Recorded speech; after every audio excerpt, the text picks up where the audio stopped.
తిరుపతి వెంకటేశ్వర స్వామి దర్శనం చేసుకుని ఆయన ఆశీస్సులతో ఈ రాష్ట్రం బాగుండాలి. చంద్రబాబు నాయుడు గారికి, పవన్ కళ్యాణ్ గారికి, లోకేష్ గారికి, నరేంద్ర మోడీ గారికి ఆరోగ్యాన్ని, ఐశ్వర్యాన్ని, అదేవిధంగా రాష్ట్రాన్ని అభివృద్ధి శక్తిని ఇమ్మని చెప్పి ఆ భగవంతుడు జరిగింది.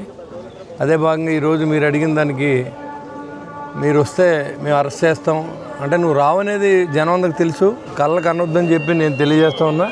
అలా భయపడి పరిస్థితి అయితే ఏం లేదు. గడిచిన 5 సంవత్సరాలు చేసావు నువ్వు, ఎంత పోటుగాడు. మళ్ళీ ఇప్పుడు వచ్చి మళ్ళీ మేము వస్తామని రఫా ఆడిస్తాం అంటే ఎవరో భయపడరు.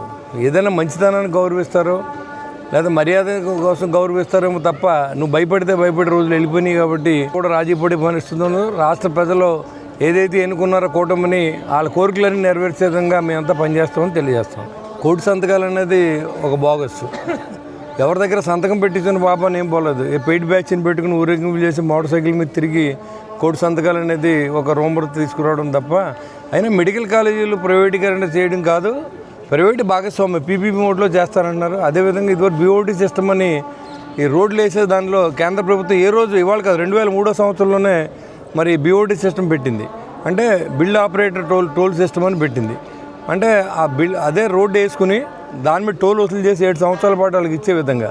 అదేవిధంగా ఈ హాస్పిటల్స్ కూడా ఏదైతే ఈ మెడికల్ కాలేజీలు ఉన్నాయో దాన్ని కూడా ప్రైవేటీకరణ చేసినప్పుడు కూడా గవర్నమెంట్ కాలేజీలు అయ్యి మేనేజ్మెంట్ పెట్టుబడి వెళ్తే దాని మీద వచ్చి ఇన్కమ్ సోర్సెస్ కానీ లేకపోతే దాని మీద ఎంబీబీఎస్ సీట్లు కూడా పెరుగుతూ ఉన్నాయి. దానివల్ల బాధ్యతాయుతంగా ఉంటుందనే ఉద్దేశంతో డబ్బు లేని కారణంగా ఇవన్నీ చేయడం తప్ప ప్రభుత్వ ఆస్తిని ఎవరికి దారదత్తం చేసి ప్రసక్తి లేదు. చేయనని కూడా ముఖ్యమంత్రి గారు కూడా చెప్పినప్పుడు కూడా మూర్ఖత్వంగా మేము బతుకున్నామని తెలియజేయడం కోసం చేసి ఊరేగింపులకి ప్రజలు ఎక్కడ కూడా రెస్పాండ్ లేదని కూడా తెలియజేస్తాం.